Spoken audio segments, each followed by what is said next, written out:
Hey guys, happy Wednesday. Hope you guys are having a great week.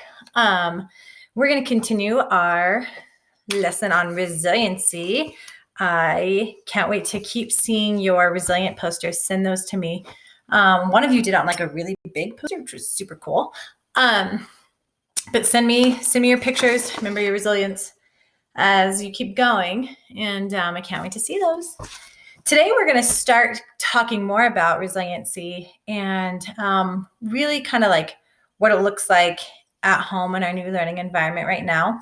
And one of the things when I was talking with you guys last week, one of you mentioned that the same things that you struggled with in the classroom are still hard at home. And that is transitioning, right? That's a big word, meaning going from task to task. So sometimes we look at like what we have to do, our to-do list. And it's like, okay, ST math, cross it off. And then maybe underneath it says read Mayan and cross it off. And then an outdoor activity, cross it off. But then all of a sudden you look at the next one and it's like Lexia. And you're like, I'm not doing Lexia. I hate Lexia. Or whatever is frustrating you. Maybe you just really want free choice right now. But you know, and we know this in our class, how important it is to stick to our schedule, right? So when you're looking at what you're doing, and you see that task that's coming up that maybe isn't your favorite, do you start to get frustrated and be stressed? Maybe that looks like you not doing your work and walking away, or being distracted, or trying to get in trouble so you don't have to do it, or pausing, or just trying to get out of whatever it is that's not so desirable, right? Or maybe it looks like you not wanting your free choice to end. Or maybe you're like super duper loving your Lexia unit and you don't want to move on to the next one because you don't want to stop this one. I know how much you guys love your free choice. So I'm assuming, let's pretend for this story, that you don't want to go from free choice hopping back into work and getting done your required activities. And that's hard. I know, it is hard. There's not this teacher. I'm not there to help guide the whole classroom. And maybe your parents they've got their work they have to do, or your brother's just yakking at you. Your dogs are being super annoying. Or maybe the work is like super frustrated. Or maybe you're feeling really just overwhelmed with everything that's going on in the world anyway. And you're having a hard time identifying how you're feeling about everything, or maybe what it is that's even frustrating you. Maybe you're looking at your work and you're going like, oh, I'm not doing any of it. I don't want to do it. Even though you like everything, or maybe things are pretty interesting. So I thought throughout the week about all the things that frustrate me. And this is interesting, is I made this list and it didn't have anything to do with school. I did this just for me because I had to write down, why I was getting so frustrated. And when I'm frustrated, little things frustrate me. So like if I'm really worried about my pop, if he's sick, then all of a sudden the dishes in the sink become a big deal, or the dogs barking become a big deal, or Lily or Gator asking for a snack is a big deal. And are all those things big deals? No. So I really had to check my resiliency and say, whew, Ms. Clark, you can do this. You got this. And one of the things that helps me is I love to make lists. We make our schedules in class. I make our lesson plans in lists. So I do everything in lists. So I made a list of all my things that are kind of preventing me from being as resilient as I could be. Now, one of the things about resiliency is that we can build resiliency. It's not something that we just have, right? If you had a perfect life and nothing ever bothered you and you never got in trouble, or you never had any challenges whatsoever, do you think you would have resiliency?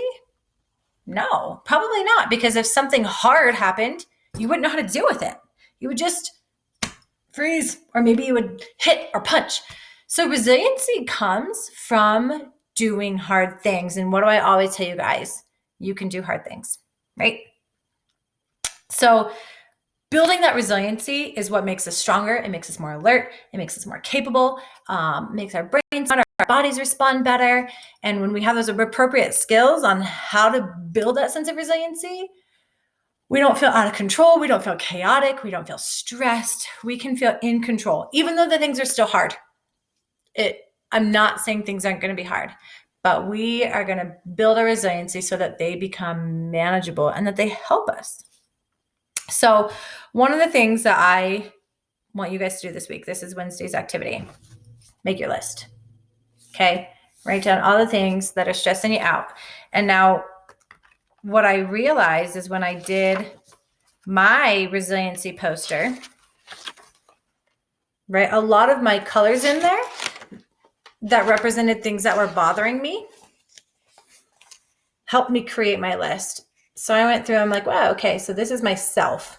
Well, I'm calm and I'm happy, but there's this purple that is, my worry. Okay, well, what am I worried about? What am I fearful about? What am I frustrated at? What am I scared about? What are all those things, right? What is making me feel anxious? What is making me feel like that I can't transition to the next activity, to whatever it is I have to do next? Now, my transitions look a little bit different than you guys, right? I know that you have breaks built into your schedule and that it's not so fun to have to sit down and do your undesirable tasks, especially after you just got done with your free choice. So maybe playing ABC Yeah, or chasing your mom around the house with your Nerf gun, or going outside and enjoying spring weather, whatever it is that's happening before or after your not so fun task is hard. My transitions are harder going from making this video and then I have to go help Lily and then I have to go take the dogs for a walk because they're driving me nuts or whatever it is. So even though everybody's transitions might look differently, or even though our problems might look a little different, we can all use the same skills and the same strategies to help figure out, help us how to build that level of resiliency. So here's mine. I'm scared and worried and frustrated and all those maybe not negative feelings, but all those kind of hard feelings. They're not bad. They're not bad to feel that way at all. It's just how you handle it and what you do with it. So all of these things that are making me feel heavy, I wrote down on a list. So I'll read you mine. COVID-19 has me scared. Coronavirus, right? Too much schoolwork. Am I giving you too much schoolwork? Am I not giving you enough schoolwork? I'm getting a bajillion emails from the school of all these millions of things. And how do I know what to give you and what not to give you and when to give it to you and what to do with it? So there's a lot of work that goes on to being a teacher, even at home. You guys, we have 4 dogs, 2 cats, 2 kids, and 2 parents in our house. And our house can get messy. Does your house get messy? So I know that between me trying to be a teacher to you guys, be a teacher to Lily and Gator, and to be a partner to Mr. Phillips, and to be a mom, and then to be a dog owner, all of these things my house is getting messy. And it's frustrating because you guys know how much I love a clean classroom. Can you imagine? My house has to be clean. So that's a thing right now for me. My family getting sick, that's making me stressed and worried. What if my family gets sick? My pop, he's 73. My dogs are annoying. 2 puppies and 2 old dogs, and they have to go for runs every day, and they have to be fed and watered and go potty.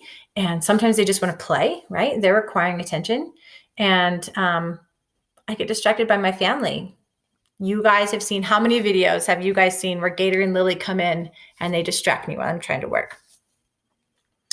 Not enough exercise. Sometimes I'm spending all day in front of a screen like you guys, and it'll be dinner time and I go, oh my gosh, I didn't go out for a run, or I didn't do anything with my body today. Too much junk food. We are really, really big fans of Oreos and Starbursts in my family right now.